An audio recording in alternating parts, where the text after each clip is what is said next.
And when he came forth to the city, it was difficult as the guards didn't allow villagers who had no cause to be inside. Kripa had to use his persuasion powers, that was basically putting some copper in the Naga's pockets and saying, "Mate, we are harmless villagers who want to see the city grandeur." He had joined his hands. "Please let us go through." The Naga had agreed. Arjun felt it was a waste of money. The resources on them were already of a frugal amount. They had to find help from Guru Vashishtha while traveling to Indragarh. They had stopped at the Gurukul, and to Arjun's surprise, Vashishtha didn't recall Kripa from any of the other Gurukuls. Every Acharya was interrelated from somewhere. Yet Vashishtha, who was named after a popular guru from Lord Raghav's time, didn't have prior knowledge. Arjun didn't pay heed to this development, his hand running over the ground and touching pebbles when he saw Kripa sitting beside him. Arjun didn't say anything, though he was puzzled about Bala's whereabouts. Perhaps he had been getting supplies. "I had a sister once," Kripa said, "with an almost same name like me. Kripi, she was everything to me." He had continued. "We were both quite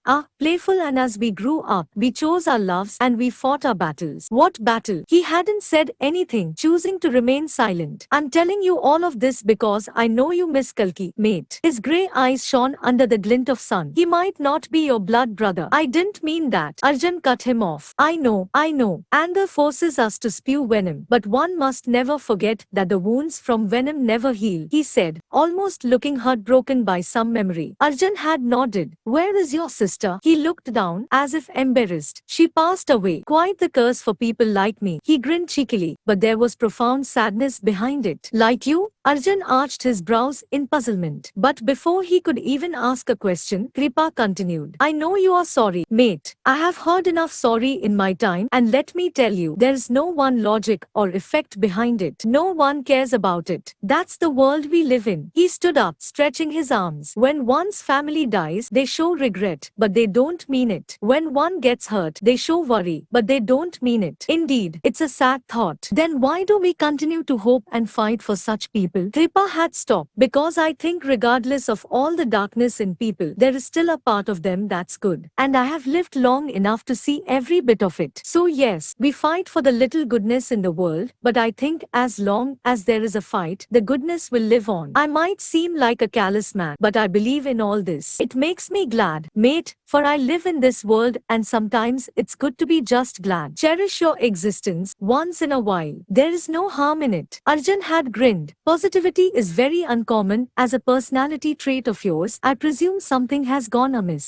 What is it that troubles you?" "I have been a victim of an emotion. Honestly speaking, I was angry once, a long time back, and I did something I shouldn't have." He had swallowed. "I let the anger overcome me, and I let it influence my actions." "What did you do?" Arjun noticed a few tears forming in Kripa's eyes. This was unbelievable. "I know you were angry." He had drifted from the question that Arjun had thrown towards him. "You were angry for losing, for letting people down. You were angry at Kalki for standing up in that meeting. But when you see it from his side, you'll know he meant goodness. Perhaps sometimes the best way to end the anger in this world is to just look at things from the other person's perspective." Goodness, indeed. Arjun had learnt in the journey towards Guru Vashishtha's ashram who Kalki really was and what he had been capable of performing feats of greatness. He hadn't believed all of this was even possible in this day and age. It seemed like a supernatural impossibility to him. Presently, Arjun was traveling in the bustling city life of Indragarh, pushing through and being shoved by individuals. Bala had no problem in this regard. At the very sight of him, most of the civilians just turned around or dodged past him. Arjun almost wondered if Bala was even a Manav. Perhaps he came from the Danav tribe, the very large folks who were now extinct. They said there were descendants of them still roaming around, but there was no incontrovertible proof, for they were two names that scared everyone: Danavs and Asuras. They were the Tiavanbialis from the ancient times when Lord Indra was on Ilavarti. Arjun had trudged over to the main street. There was a lot of talking from each side, with Nagas in the corner, eyeing them closely. Long bright flags fluttered on each of the buildings, the air pungent with spices and an odor Arjun was not familiar with. There were fire lamps spread across the entire section. This should be the house of Lakshmi's aunt, most probably. Kripa was looking through the city map that he had stolen from the Naga's back pocket. Arjun knew Kripa was a lot of things, but had never considered him to be a thief. They walked to the building and knocked on the door. The door was opened, but they couldn't immediately see who had opened it until they looked down at the sound of coughing, and his eyes were drawing down to a small man. It was funny seeing a yaksh up front. He hadn't seen one in quite a while. Nagas were exotic looking, most of them sculpted with brilliant, angular faces and handsome bodies. But yakshs, on the other hand, were small and dirty. The one at the door wasn't, however. "Who are you?" he spat. He had a weasel-like voice. "And why are you here with a giant?" he signaled over at Bala. Arjun smiled. "We are looking for Lady Ratri." He tried to peer in, but the yaksh just closed the door. Arjun knocked again. "Should I just break it?" Bala asked from behind. "It'll be easier. We can throw the little man outside and enter.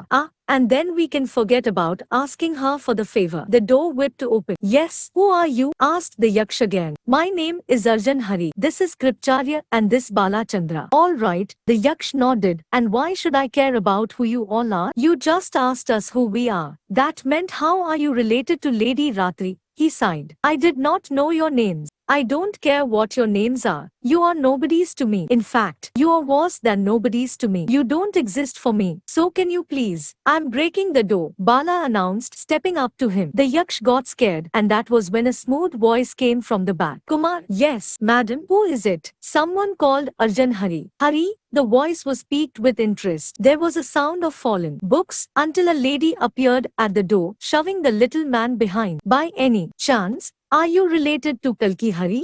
"Yes, my lady. He is my brother." Arjun smiled. Ratri came forward and grabbed Arjun by the throat. She had delicate bangles dangling from her wrists, kohl around her eyes and curly hair wrapped with a scarf over her head. Her entire body was covered with a golden robe and a shawl wrapped and secured using a silver brooch. But Arjun didn't care about all the materialistic things she was wearing since her fist was close to his face. And he didn't understand why.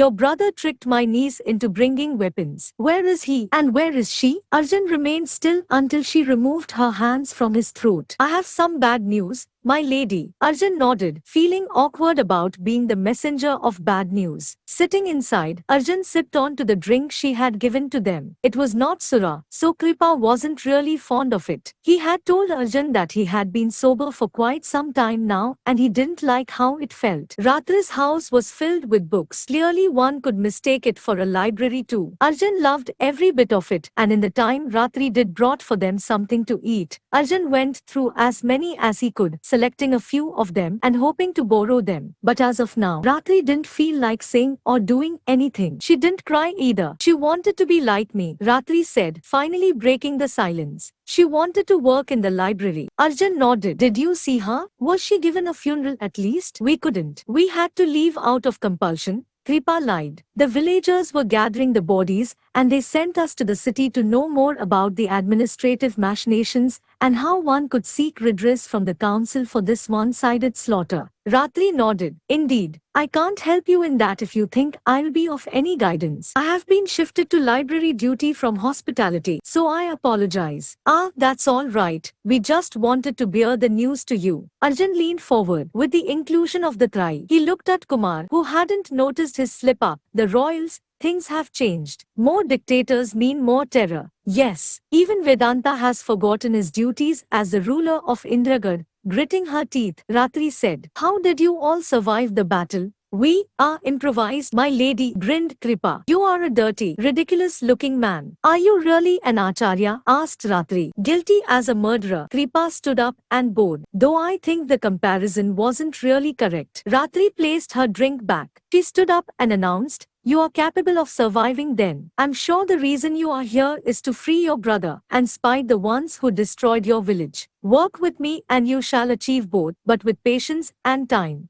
I don't think you should say all of this in front of Kumar." Ratri slapped him on the back good-naturedly. "He's a sweetheart. He's loyal to me and not to Kuvera." "Why is that?" Kripa asked. "Because, old man," Kumar said, leaving Ratri's hold, and walking up to Kripa and looking at him with an angry, contorted face. Not all Tiavan Bialis are fanatics about their kings. Some of them have their individuality as well. Ratri clapped her hand. All right then, that is great. We have a team now. And what are we supposed to do? Should we bash the skulls of the Nagas? Bala asked, scratching his head. Violence is not the answer, Ratri said. Even Lord Govind managed to outsmart everyone in the Mahayuddh when he killed his enemies through wit than his bronze. Arjun smiled. I didn't take you for a religious woman, and I am not. But that doesn't mean you can't take inspiration from a myth. Ratri smiled at him back. My dear sweet lady, that is all right. But what do you plan to do? The entire city is against us and they are big in number while we are. Kripa trailed off. How would we stop them? I have a girl working for us. She can help. I don't know where she is though. She has been getting tardy nowadays, Ratri mused. But do not worry. I suppose we can work through it. We have to spread hate against the state, and once we put the seed of doubt in everyone's mind, we will have a revolution on our hands. Propaganda. Arjun had read about it. Fighting against the state by spreading the truth, letting people know they were following the wrong leader. But these were barbaric times, and one did not know whether that would even work. But he had a roof over his head, a cup of hot drink in his hand, and like-minded people around him. For now, he had to settle for this plan, while he thought of another plan to release Kalki and leave for the mountains. Arjun took Kripa to the side while Bala sat uncomfortably on the small cushion. This is all right, but if the Somas you say are out, that means we have a situation of Adharm walking among us, right? Yeah, I mean, it won't be so fast, but at the moment, Arjun paid scant heed as Kumar scurried towards the entrance. We can use the woman's help while we think of a better plan out there. With her, we can walk the roads freely, find what we need to know to escape, and get to Kalki. You don't have any plans as of now? Arjun clenched his teeth. Kripa nodded his head. I have a plan, but that demands the location of the prison and the location of the Somas. You want to use the Somas? Yeah, well sort of, shrugged Kripa. They were the very things we were trying to run away from. He paused. Why would we go towards it? Because the improvised plan dictates it. It's not improvised if you have planned it. Arjun corrected him. Well, then just the plan. He grinned. Arjun shook his head. Whatever Kripa had in his mind was obviously a bad idea. But as of now, Arjun didn't have a good one to counter him. Ratri came back into the room with a rolled out parchment in her hand. I have a message from your brother, Arjun. Arjun came forward, his heart thumping. Who gave this to you? An urchin. Can they be trusted? What is Adharm and what is it?